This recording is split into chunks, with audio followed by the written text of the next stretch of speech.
Harish Rao comments మీద మాట్లాడడం, తర్వాత అన్ని అంశాల గురించి డిస్కషన్ చేద్దాం. హరీష్ రావు అంటున్నాడు, రేవంత్ రెడ్డి కేసీఆర్ దెబ్బలకు తట్టుకుంటాడా అంటున్నాడు. మరోసారి కేసీఆర్ అధికారంలోకి వస్తుందని చెప్తాడు. ఏం చెప్తాడు? కేసీఆర్ దెబ్బలకు తట్టుకుంటుంటే తెలంగాణ రాష్ట్రాన్ని అమ్ముతాడు మరోసారి ఇచ్చి. అది తెలంగాణ ప్రజలందరికీ తెలుసు. దెబ్బలకు తట్టుకున్నాడు అంటే హరీష్ రావు మాట్లాడే ముందు ఆలోచన చేయాలి. మొత్తం రాష్ట్రాన్ని అంతా దూషించిండు. దెబ్బలంటే ఏంటంటే అంటే ఇంత మళ్ళొక్కసారి మేము బయటికి వచ్చి తెలంగాణ రాష్ట్రాన్ని మొత్తం అమ్మేస్తామనే ఆలోచన ఇట్టు ఉందా ఏంది? తెలంగాణ ప్రజలందరికీ తెలుసు. ఎస్సీలు, బీసీలు, ఎస్టీలు, మైనార్టీలు అంటే చెప్పులు అందుకుని కొడతారు. ఇంకొకసారి మా దెబ్బకు తట్టుకుంటాడా? కేసీఆర్ దెబ్బకి తెలంగాణ రాష్ట్రం మొత్తం సర్వనాశనం అయిపోయింది. అంటే ఏ రకంగా నాశనం అయిందంటారు? మొత్తం నాశనం అంటే కాళేశ్వరం అని మొదలు పెట్టారు. కాళేశ్వరం మొదలుపెట్టి 1,40,000 కోట్లు దాని మీద పెట్టి మొత్తం దాంట్లో దాదాపు 50 నుంచి 60,000 కోట్లు దోషిర్రు. ఇప్పుడు దాని మీద విచారణ జరుగుతుంది. ప్రభుత్వం విచారణ చేస్తున్నది. దాని మీద ప్రభుత్వం విచారణ చేస్తున్నది. రేపో మాపో ఈడీ వస్తుంది, విచారణ జరుగుతుంది, సిబిఐ వస్తుంది, విచారణ చేస్తుంది. ఎందుకు తొందరపడుతున్నావు హరీష్ రావు? నువ్వు ఎందుకు తొందరపడుతున్నావు? నీ నీతి నిజాయితీ ప్రజలు చూస్తారు కదా. కాళేశ్వరం అనేది ఎంత దోపిడీ జరిగిందో అది ప్రజలందరికీ కూడా చెప్తారు. ప్రజలందరికీ కూడా తెలుసు. దాని మీద విచారణ జరుగుతుంది. మోటార్లు ఎట్లా చేసిండ్రు, మీరు దాంట్లో దాని మీద ఏ విధంగా మీరు అది చేసిండ్రు, అంత పూర్తి వివరణ ఉన్నది. ఎందుకు తొందరపడుతున్నారు దాని మీద? దానికి మోటార్లను తీసుకొచ్చారు, దానిలో ఎంత జరిగింది? ఇప్పుడు విద్యుత్ తీసుకొచ్చారు, దాన్ని ఏం జరిగింది? ఇదంతా దోపిడీ చేసినది అంతా బయటకు వస్తుంది. ముఖ్యంగా తెలంగాణ రాష్ట్రంలో కాళేశ్వరం పేరు మీద 50 నుంచి 60,000 కోట్లు దోషిండ్రు. ఇది రాష్ట్ర ప్రజలకు అందరికీ తెలియజేయవలసిన అవసరం ఈ కాంగ్రెస్ ప్రభుత్వం మీద ఉంది. అది విచారణ జరుగుతుంది. ఇప్పటికి సంవత్సరం అవుతుంది విచారణ జరుగుతుంది. దాని మీద శూన్యంగా విచారణ జరుగుతుంది. దాంట్లో ఉన్నటువంటి అధికారులు కూడా అందరూ కూడా మాకు సంబంధం లేదు, ఇది కేసీఆర్ వేయమంటేనే వేసిండు, ఆనాడు ముఖ్యమంత్రిగా ఉన్నాడు, ముఖ్యమంత్రి ఏం చెప్తే గదే చేసినాం మేము అని ఆల్రెడీ చెప్తున్నారు కదా. కానీ గజలకంద గారు వైపు హరీష్ రావు ఏమో కేసీఆర్ దెబ్బలకు తట్టుకోలే అంటున్నారు, మీరేమో అసెంబ్లీకి రాని దమ్ముంటే అంటున్నారు. అసలు ఏం నడుస్తుంది తెలంగాణలో నిజంగా?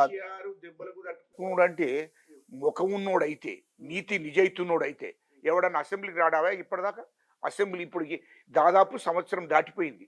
సంవత్సరం మీద 4 నెలలు అవుతుంది. నీ మామ ఇప్పుడు కేసీఆర్ ఎందుకు రాలేదే? ప్రతిపక్ష పార్టీ నాయకుడే కదా, 2 సార్లు ముఖ్యమంత్రి కదా. తెలంగాణ ప్రజలను గౌరవించిండు. అసలు తెలంగాణ ప్రజల మీద గౌరవం ఉన్నోడైతే 2 సార్లు ముఖ్యమంత్రి అయ్యిండు. ప్రతిపక్ష పార్టీ హోదా తెలంగాణ ప్రజలు ఇచ్చిండ్రు అన్నప్పుడు నువ్వు రావాలి కదా అసెంబ్లీకి. ఎందుకు రాలి? నువ్వు దొంగతనమే చేయలేదు కదరా, నువ్వు దోపిడీ చేయలేదు కదా, ఎందుకు అసెంబ్లీకి ఎత్తలేవు నువ్వు? అసెంబ్లీ దేవాలయం లాంటిది కదా. అదే అసెంబ్లీలో నీ మామ అదే అసెంబ్లీలో కూర్చున్నాడు కదా, ముఖ్యమంత్రి ఉన్నాడు కదా. అసెంబ్లీని గౌరవించి ఎందుకు అసెంబ్లీకి వస్తున్నాడు? నీకు రాజ్యాంగం మీద గౌరవం ఉందా? మీకు అసెంబ్లీ మీద గౌరవం, అసలు చట్టాల మీద గౌరవం ఉందా? ఎందుకు వస్తలేరు అని నేను అడుగుతున్నా. అంటే మీకు రాజ్యాంగం మీద గౌరవం లేదు, చట్టాల మీద గౌరవం లేదు, అసెంబ్లీ అంటే మీకు లెక్క లేదు. మొత్తం దోపిడీ చేశారు. కాబట్టి దోపిడీ చేసే తెలంగాణ ప్రజలందరూ కూడా చూస్తున్నారు. అది ఇప్పుడు అవన్నీ విచారణ జరుగుతున్నాయి. అలాగ భయం అంటే ఏంది? కాళేశ్వరం మీద విచారణ జరుగుతుంది, ఇప్పుడు మిషన్ భగరత్ మీద విచారణ జరుగుతుంది, మిషన్ భగరత్ మీద విచారణ జరుగుతుంది. ఇవన్నిటి మీద విచారణ జరుగుతున్నాయి. తర్వాత విద్యుత్ కొనుగోలు మీద విచారణ జరుగుతుంది. ఇవన్నిటి మీద విచారణ జరుగుతున్నాయి. ఇప్పుడు విద్యుత్ కొనుగోలు 80,000 కోట్లు, దాంట్లో 30,000 కోట్లు దోషిండ్రు. 30,000 కోట్లు దోషిండు. 3 రూపాయలకు యూనిట్ వచ్చేది, దానికి 11 రూపాయలు పెట్టిండు. ఇదంతా దోపిడీ. విచారణ జరుగుతుంది. విద్యుత్ మీద విచారణ జరుగుతుంది, మిషన్ భగరత్ మీద విచారణ జరుగుతుంది, తర్వాత కాళేశ్వరం మీద విచారణ జరుగుతుంది. అన్నిటి మీద విచారణ ఉన్నాయి కదా.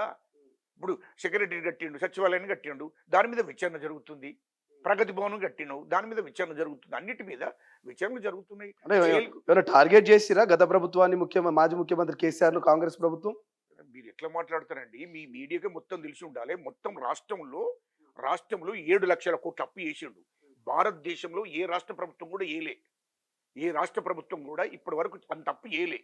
కానీ తెలంగాణ రాష్ట్ర ప్రభుత్వము, తెలంగాణ రాష్ట్రంలో ఉన్న ముఖ్యమంత్రి, ఆనాడు ముఖ్యమంత్రి ఉన్న కేసీఆర్ 7 లక్షల కోట్లు అప్పు చేసిండు, 3 లక్షల కోట్లు దోషిండు. 7 లక్షల కోట్లు అప్పు చేసి 3 లక్షల కోట్లు వాని కమిషన్ల కింద తీసుకున్నాడు. మీ రాష్ట్ర ప్రభుత్వం కూడా, కాంగ్రెస్ ప్రభుత్వం 1,20,000 కోట్లు అప్పు చేసిందని చెప్తారు ఏడాదికి అప్పు బలం అంటే ప్రజల కోసం వాళ్ళకు దమ్ము ఉంటే ప్రజలకు పూర్తిగా వివరణ ఇస్తుంది. 1,20,000 కోట్లు జీరో బడ్జెట్. కాంగ్రెస్ పార్టీ అధికారంలోకి వచ్చినప్పుడు మా ముఖ్యమంత్రి రేవంత్ రెడ్డి గారు ముఖ్యమంత్రిగా ప్రమాణ స్వీకారం చేసిన తర్వాత పోయి చూస్తే జీరో బడ్జెట్, జీరో రూపాయి లేదు. ఎట్లా అని చెప్పి అయిన 24 గంటలు నిద్ర లేకుండా తిండి లేకుండా మొత్తం ఎట్లా రాష్ట్రాన్ని ఎట్లా నడపాలి, రాష్ట్ర ప్రజలకి ఎట్లా నేను సేవ చేయాలి, రాష్ట్ర ప్రజలను ఎట్లా ఆదుకోవాలి, ఉద్యోగులను ఎట్లా ఆదుకోవాలని చెప్పి ఆయన ఆలోచన చేసి నిధులను సమీకరించడం మీద పడ్డాడు. దాని మీద ఇప్పటి వరకు కూడా ఇంట్లో నుండే పరిపాలన చేస్తున్నాడు. నీ లెక్క 1,100-1,200 కోట్లు పెట్టి ప్రగతి భవన్ కట్టుకొని ఉంటలేడు, లగ్జరీగా ఉంటలేడు. ఎక్కడ సొంత ఇంట్లో నుంచి పరిపాలన నడిపిస్తున్నాడు. అది ప్రజలు చూస్తున్నారు కదా, ప్రజలు చూస్తున్నారు ఆల్రెడీ. అందుకోసమనే మొత్తం విచారణ జరుగుతున్నాయి. వాళ్ళకు ఎందుకు తొందరపడుతున్నారు? ప్రపంచంలో ఏ మూల ఏ క్షణం ఏం జరుగుతుందో వేగంగా తెలుసుకోవడానికి తొలి వెలుగు వాట్సాప్ ఛానల్ని ఫాలో చేయండి.